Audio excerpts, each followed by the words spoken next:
If angry women make you uncomfortable, you should just keep scrolling. Bank of America, seriously. For all of you who've been wanting a status update on my wire fraud claim, it was denied because of course it was. Why was it denied? They didn't give a reason. They just said, your claim has been denied. Your case is now closed. I called them and I'm like, hey, can you give some more insight? Cause there was no reason given for why my claim was denied. And she's like, tried to recover the funds from Wells Fargo and they were no longer there. So there's really nothing they can do.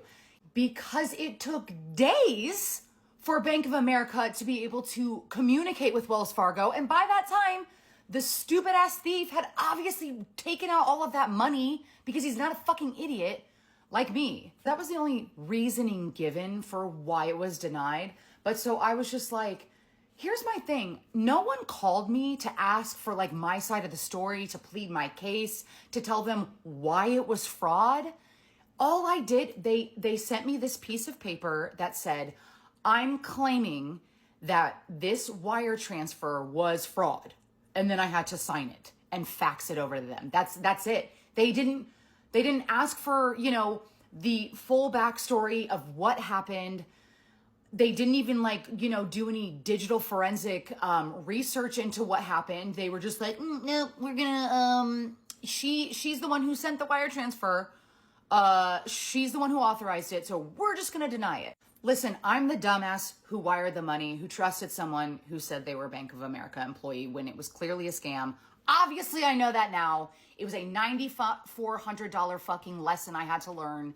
It sucks. But here's my thing. Bank of America needs to change their policies on wire transfers. Why would you allow someone to send a wire transfer that easily who's never sent a wire in their life, especially not from their savings account?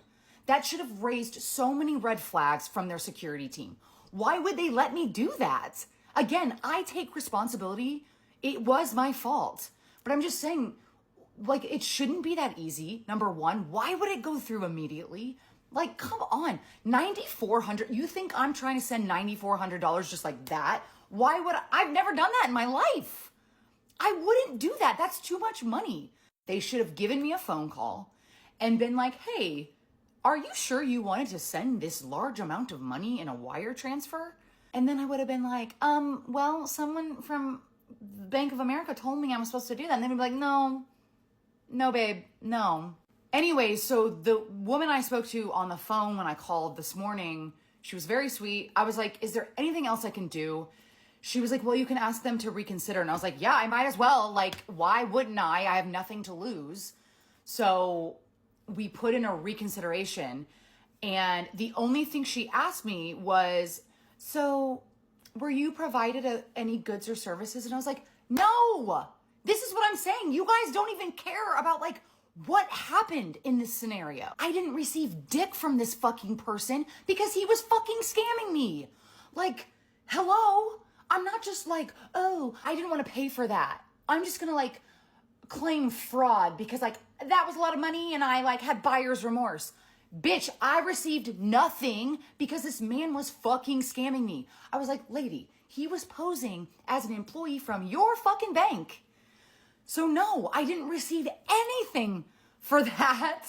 It was a scam. They said it will take 45 days for them to do the reconsideration. Again, I'm sure it's going to get denied because Bank of America doesn't give a fuck about, the little people. They don't care. They don't care.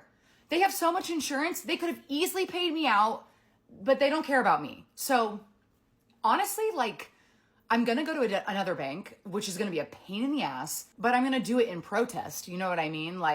I've been with them since 2008, but I'm going to take my shit somewhere else because I might wait until these 45 days are over so they can maybe reconsider. But yeah, no, I'm going to another bank. I might go to a credit union. I might go to Chase. I have a friend who's with Chase and she's like, oh, they're amazing. She's had some scam stuff happen and they returned her money immediately. So yeah, we'll see. If I do end up getting my money back from the reconsideration, I will delete this video. But again, I don't have high hopes. I don't.